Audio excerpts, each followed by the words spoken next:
2024 లేదా 25లో డిగ్రీ లేదా బీటెక్ చదివారా? సాఫ్ట్వేర్ జాబ్ కోసం ఎదురు చూస్తున్నారా? అయితే కోడ్ జ్ఞాన్ 100 డేస్ కోర్సులో చేరండి, జాబ్ సాధించండి. హలో నాగార్జున రెడ్డి గారు, చెప్పు. ఇప్పుడు ఏ టీవీ ఛానల్స్లో చూసినా బంగారం బంగారం, వెండి వెండి వెండి. ఆ బంగారం మీరే అయిపోయారు. అందుకే మళ్ళీ మీ దగ్గరికే వచ్చాను. Thank you. నాకు కూడా ఇంట్రెస్టింగ్గానే ఉంటుంది. ఓకే, నిన్న ఏదో ఒకటి చేసినట్టున్నాను కదా, ఎక్స్ట్రాడినరీ ఇన్ఫర్మేషన్ అండి. దానికి సంబంధించి 1,60,000 ఎంతో Yes, పోయినట్టుంది. yes. మరి అది ఆ విషయం నేను చెప్పొచ్చో చెప్పకూడదు నాకు తెలియదు కానీ పీపుల్ అవేర్నెస్ ఎక్కువ పెరిగింది. దాంతోపాటు అది అథెంటిక్ గా ఉందని చెప్పి మళ్ళీ దీని మీద కొన్ని విషయాలు అంటే వాళ్ళకి ఆ డైలమాని నిన్న మీరు క్లియర్ చేయడం జరిగింది. అయితే కొన్ని సిరీస్ ఆఫ్ ఎపిసోడ్స్లో మీ దగ్గర నుంచి అడగటం కూడా జరిగింది, కొన్ని అడగండి అని. అంటే ఈ మధ్య అంటే మీరు నిన్న బడ్జెట్ చూసాము, దానికి సంబంధించి మనం మాట్లాడుకున్నాము విత్ ఫ్యాక్ట్స్ అండ్ ఫిగర్స్ ఏ విధంగా ఉంటాయని. అపార్ట్ ఫ్రమ్ దట్ అది అయిపోయిన తర్వాత స్టాక్ మార్కెట్ పడిపోవటం చూసాం మనం. కానీ గోల్డ్ కొంత పెరిగింది, దాని తర్వాత మళ్ళీ గోల్డ్ తగ్గిపోయింది. అయితే ఆర్బీఐ ఇటువంటి విషయంలో అంటే ప్రస్తుతం ఉన్న దాని ప్రకారం న్యూస్ ప్రకారం కనుక మనం చూస్తే గోల్డ్ అనేమో ఎక్కువ కొనుగోలు చేస్తుంది అనేటువంటి విషయం కూడా బయటకు వస్తుంది. అంటే ఎంటైర్ సిస్టంలో అసలు ఏం జరుగుతుంది సార్ అసలు? అంటే ఇదేంటంటే ఈ విద్యార్థులకి, యువతకి, బ్యాంక్స్లో పనిచేసే వాళ్ళకి, ఐఏఎస్ ఐపీఎస్ ఆఫీసర్స్ లాంటి వాళ్ళకి ఉపయోగపడుతుంది. ఎక్కువగా సామాన్య మానవుడికి కూడాను ఉపయోగపడుతుంది. ఈవెన్ ఒక సామాన్యమైన రైతు, చిన్న వ్యాపారాలు చేసుకునే వాళ్ళు కూడా ఉపయోగపడుతుంది. మనము అవేర్నెస్ క్రియేట్ చేయడం అనేటువంటిది మన ఉద్దేశం. ఇప్పుడు నువ్వు ఆర్బీఐని గురించి కదా అడుగుతున్నావు. అవును, దాని గురించి కొన్ని విషయాలు అనేటువంటిది ప్రజలకు తెలియజేద్దాం. Okay sir. మీ టీవీ ద్వారా లేదంటే నా own channel CA Nagarjuna Reddy channel ద్వారా తెలియజేద్దాం. Okay sir. Okay. Reserve bank of India అనేటువంటిది పుట్టుక ఐ థింక్ 1934లోనో 1935లోనో ఒక యాక్ట్ ద్వారా ఫామ్ చేశారు. Reserve bank of India. ప్రతి దేశానికి కూడాను రిజర్వ్ బ్యాంక్ ఉంటుంది. ప్రతి దేశానికి రిజర్వ్ బ్యాంక్ ఉంటుంది. వాళ్ళు మెయిన్గా ఏం చేస్తారంటే మానిటరీ పాలసీస్ని డిసైడ్ చేస్తారు. ఆర్థిక సంస్కరణలు, ఆర్థిక పరమైన విషయాల గురించి, కొత్తగా ఒక బ్యాంకు పెట్టుకోవాలన్నా అట్లాంటి వాటన్నిటి ఆర్బీఐ కంట్రోల్లో ఉంటాయి. ఎనీ కంట్రీలో కూడాను ఆర్బీఐ ఉంటుంది. మనకంటే రిజర్వ్ బ్యాంక్ ఆఫ్ ఇండియా అంటున్నాము, వేరే దేశాల్లో వేరే పేర్లు ఉంటాయి దానికి. సెంట్రల్ బ్యాంక్ అని, సెంట్రల్ ఫెడరల్ బ్యాంక్ అని, అమెరికన్ ఫెడరల్ బ్యాంక్ అని, కెనడియన్ ఫెడరల్ బ్యాంక్ అని రకరకాలుగా ఉంటాయి. ఇవి ఎవరైనా చూసుకోవచ్చు. అది ఆర్బీఐ పుట్టుక.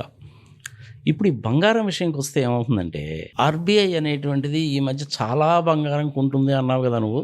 అవును సార్. అంత చేటు టన్నులు ఏం కొనలేదు వాళ్ళు, కొన్నమాట మటుకు వాస్తవే. ఓకే, ఇప్పటి వరకు ఆర్బీఐ దగ్గర 880 టన్నుల బంగారం ఉంది. అందులో ఈ మధ్య కాలంలో కొన్నటువంటిది ఒక 65 టన్నులు కొన్నారు. ఓకే. ఈ 880 టన్నుల్లో ఇంచుమించుగా 600 టన్నులు అనేటువంటిది ఇండియాలోనే ఉంది. ఓకే. మిగిలినటువంటి ఒక 280 టన్నులు, 290 టన్నులు అనేటువంటిది విదేశాల్లో ఉంది. విదేశాల్లో అంటే స్విస్ బ్యాంకుల్లో అక్కడ పెట్టరు ఈ బంగారాన్ని. బ్యాంక్ ఆఫ్ ఇంగ్లాండ్లో పెడతారు. ఆ మిగిలింది బ్యాంక్ ఆఫ్ ఇంగ్లాండ్లో ఉంది. ఇది కాకుండా గోల్డ్ బాండ్స్ కూడా ఉంటాయి కొన్ని. ఇది గోల్డ్కి సంబంధించినటువంటిది. అందుకని ఆర్బీఐ అనేటువంటిది బంగారం కొనడానికి ఆర్బీఐకి డబ్బులు ఎక్కడి నుంచి వచ్చినాయి అసలు? అదే కదా, ఇది కూడా జనాలకు తెలియాలిగా.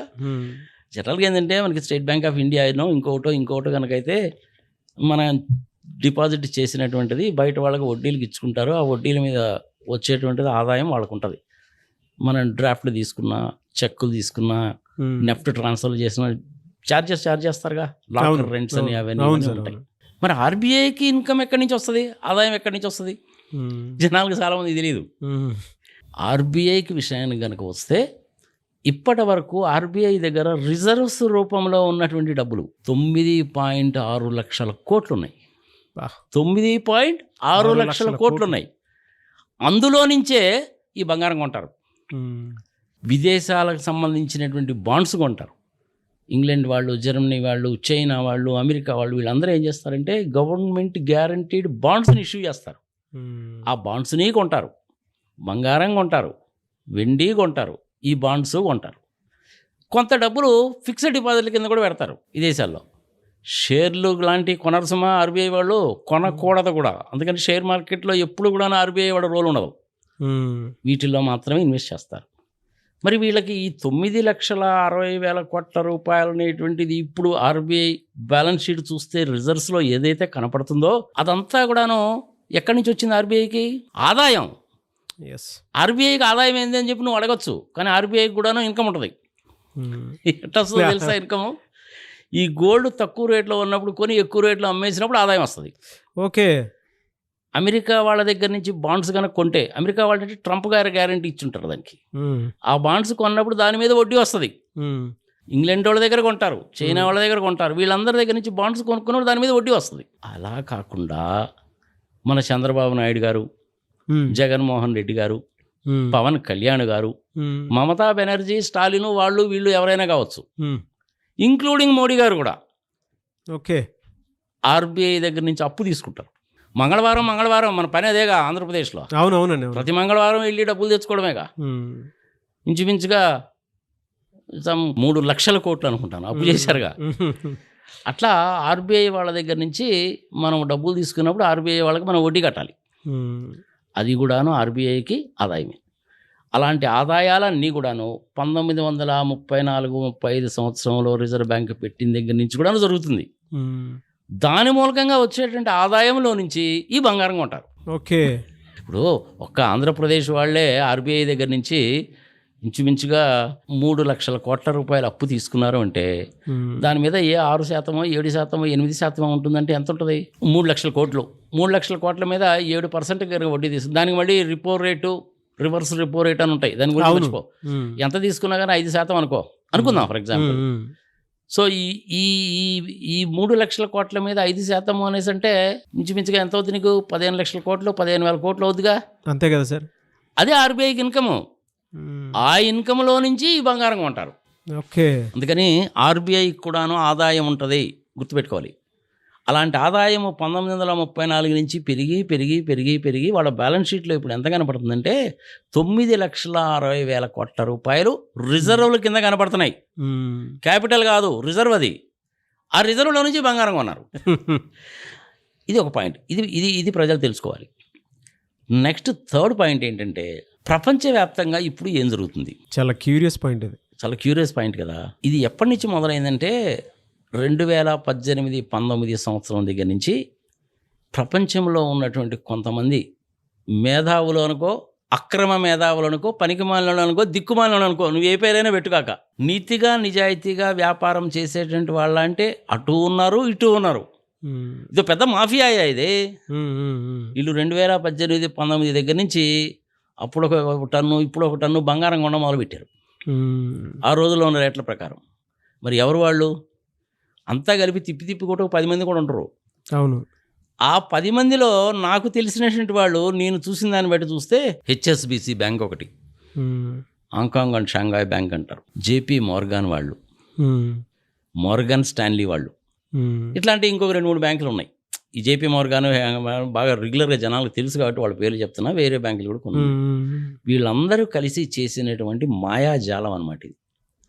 మరి వాళ్ళను మాఫియాలు అంటావా, దొంగలు అంటావా, ఇంకో పేరు ఏది పెడతావు నువ్వు పెట్టుకో. నేను పెట్టను బాబు, దయచేసి నన్ను ఇన్వాల్వ్ చేయబాకండి.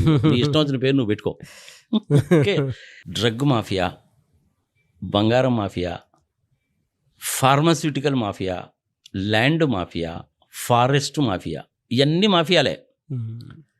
ఇందులో జనాలకు బాగా తెలిసింది ఏంది? Drug mafia. కానీ ఫార్మాస్యూటికల్స్ కూడాను ప్రపంచవ్యాప్తంగా పెద్ద మాఫియానే తెలుసా. 5 రూపాయలకి నీకు అమ్మాల్సిన ట్యాబ్లెట్ని 15 రూపాయలకు అమ్ముతారు. ఎంత మార్జిన్ ఉంటుందో తెలుసా ఫార్మాస్యూటికల్స్లో? అదొక పెద్ద మాఫియా. నీకు బెస్ట్ ఎగ్జాంపుల్ చెప్తా ఫార్మాస్యూటికల్కి సంబంధించి. బెరాల్గన్ అనే ట్యాబ్లెట్ ఇంత ముందు ఉండేది. కడుపు నొప్పి వస్తే బెరాల్గన్ రాసేవాళ్ళు. కొన్నాళ్ళు పోయిన తర్వాత ఏం చేశారంటే ఆ బెరాల్గన్ ట్యాబ్లెట్ వాడడం మూలంగా కిడ్నీలు దెబ్బతింటాయని మళ్ళీ వాళ్లే చెప్పి దాన్ని బ్యాన్ చేశారు. లక్షల కోట్లలో వ్యాపారం చేశారు దాన్ని. ఇలా ఉంటాయన్నమాట. మందు కనిపెట్టేది వాళ్లే, ఆ మందు పనికిరాదని చెప్పేది వాళ్లే. సో వాళ్ళు ఏం చేశారంటే అప్పుడు కాస్త బంగారం కొంటున్నారు కాబట్టి రేటు పెరుగుతుంది. ప్రపంచవ్యాప్తంగా ఈ రోజున బంగారం ఎంత ఉందంటే నీకు నాకు కూడా తెలియదు. ఇండియాలో ఇంచుమించుగా 35,000 టన్నుల బంగారం ఉంది. అందులో 25,000 టన్నులు అనేటువంటిది నీ దగ్గర నా దగ్గర ఉంది. ఏది? ఇట్లాంటివి కూడా. ఓకే.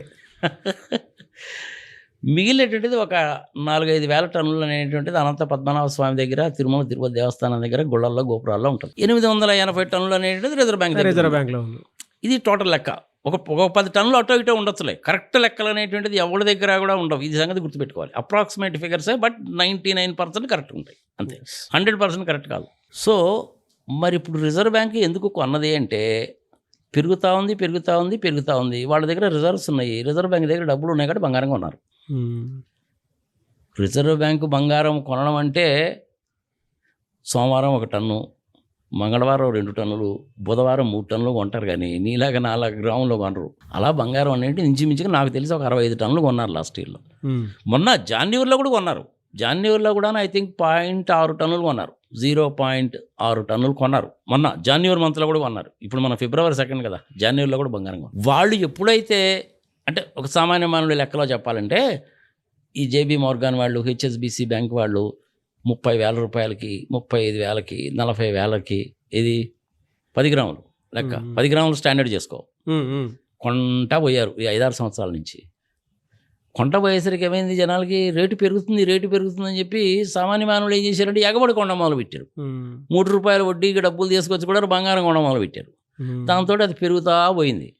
ఇప్పుడు వాళ్ళు ఏమనుకున్నారంటే మనకి యావరేజ్ రేట్ అనేటువంటిది 30,000 పడింది, లేదు 40,000 పడింది యావరేజ్ రేటు 10 గ్రాములకి. ఇప్పుడు 160 ఉంది కదా, 160 ఉంది కదా, అమ్మేసేయండి అన్నారు. అమ్మడం మొదలుపెట్టారు. ఆ అమ్మడం కూడా ఎట్లా, నిమిషానికి 10 టన్నులు, 15 టన్నులు, 20 టన్నులు అమ్మేశారు. మరి కొనుక్కునేవాడు ఎవడో ఒకడు ఉన్నాడుగా. అవును, మనలాంటి సామాన్య మానవులు, పిచ్చి మానవులు ఉంటారుగా, వీళ్ళు బలైపోయారు. 30,000 కొన్నది వాడు 1,60,000కి అమ్మాడంటే ఎంత లాభం వచ్చినట్టు వాడికి? 1,30,000 రూపాయల లాభం వచ్చినట్టు 10 గ్రాములకి. మనం ఎంత నష్టపోయాం? ఇంచుమించుగా అంత నష్టపోయింది. సో మన నష్టము, వాడికి లాభము. వాడి దగ్గర డబ్బులు ఉన్నాయి, వాడు కొనుక్కున్నాడు. రిజర్వ్ బ్యాంక్ దగ్గర రిజర్వ్ ఉంది, రిజర్వ్ బ్యాంక్ వాళ్ళు కొన్నారు, అది దేశానికి ఉపయోగం. నీకు నాకు ఎందుకు దాని గురించి? మొన్న నువ్వు చేసిన వీడియోలో నువ్వే చెప్పావు కదా, గ్రాము లాస్ట్ ఇయర్ 4 గ్రాములు కొన్నానండి. నేనైతే అది కూడా కొనాలి, అది కూడా చెప్పాగా నేను. అవును, మరి ఇంకటప్పుడు దీని గురించి నీకు నాకు ఎందుకు ఇంత బాధ?